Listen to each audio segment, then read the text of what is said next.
반대하는 것은 국민의힘이 윤석열 검찰 독재 정권 때 3년 동안 했던 버릇을 그대로 지금 답습하고 있는 것입니다. 어제 3.15 의거 제66주년 기념식이 있었습니다. 1960년 3월 15일 마산 시민과 학생들이 이승만 독재 정권의 부정선거에 맞서 싸운 용기 있는 행동의 날이었습니다. 기념식에서 이재명 대통령이 하신 말씀처럼 저절로 오는 민주주의도 없고 저절로 지켜지는 민주주의도 없다는 사실을 보여준 마산에서 시작된 시민들의 외침은 4.19 혁명으로 이어지며 대한민국 민주주의의 큰 전환점을 만들었습니다. 한 사람의 용기가 또 다른 사람의 용기를 만들며 민주주의 역사를 바꿔냈습니다. 더불어민주당은 국가 권력에 의해 큰 아픔을 겪으신 3.15 의거 유공자와 유가족 여러분들의 희생을 결코 잊지 않겠습니다. 3.15 의거 4.19 혁명의 숨은 참여자들까지 끝까지 찾아내고 합당한 예우를 다하겠다는 대통령의 말씀이 참으로 감격스럽습니다. 더불어민주당이 함께 노력하겠습니다. 불의에 저항한 숭고한 정신을 기억하며 책임을 다하겠습니다. 중동 상황 속에서 귀국하지 못했던 우리 국민 204명이 군 수송기로 무사히 고국의 품으로 돌아왔습니다. 작전명 사막의 빛,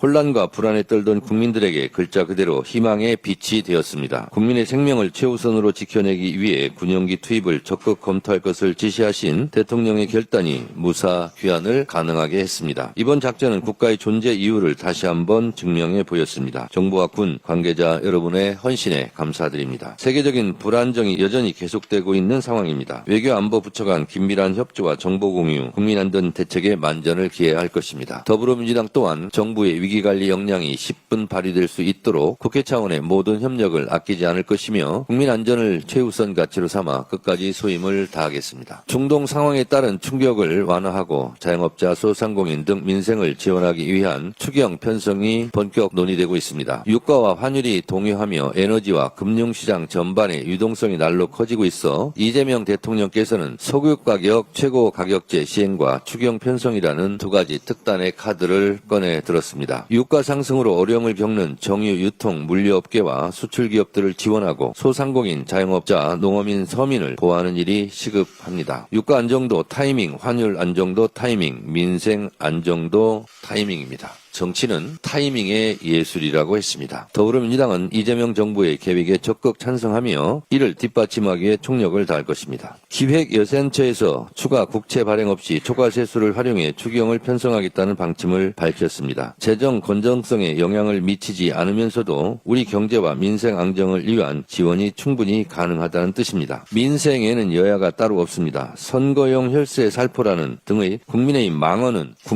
국민을 아주 우습게 여기는 발언입니다. 경제와 민생을 살리기 위한 정부의 노력을 여의도 문법으로 곡해하지 말고 적극 동참하기 바랍니다. 사실 GDP 대비 국가 부채율은 우리는 OECD 국가 중에서 상당히 양호한 편입니다. 국채를 발행해서 추경을 하자는 것도 아니고 세수가 늘어날 것을 예상해서 추경을 편성하자는 것에 대해서 반대하는 것은 국민의힘이 윤석열 검찰 독재 정권 때 3년 동안 했던 버릇을 그대로 지금 답습하고 있는 것입니다. 세금이 많이 거칠 것 같아서 더 늘어날 것 같아서 지금 당장 필요한 민생에 투여하겠다는 것에 대해서 반대한다면 그러면 지금 중동 상황으로 어려워진 민생 경제에 나 몰라라 하겠다는 것인데 그게 야당의 태도인지 다시 묻고 싶습니다. 지금처럼 대외 여건이 복잡한 때일수록 국회가 나서서 경제와 민생 전반에 미칠 충격을 줄이기 위해 방파제 역할을 다해야 합니다. 관계부처에서는 추경 소요 규모를 신속히 파악해 최대한 빨리 추경안을 마련해 주시기 바랍니다. 국회도 정부의 추경안이 제출되는 즉시 심사에 착수하겠습니다.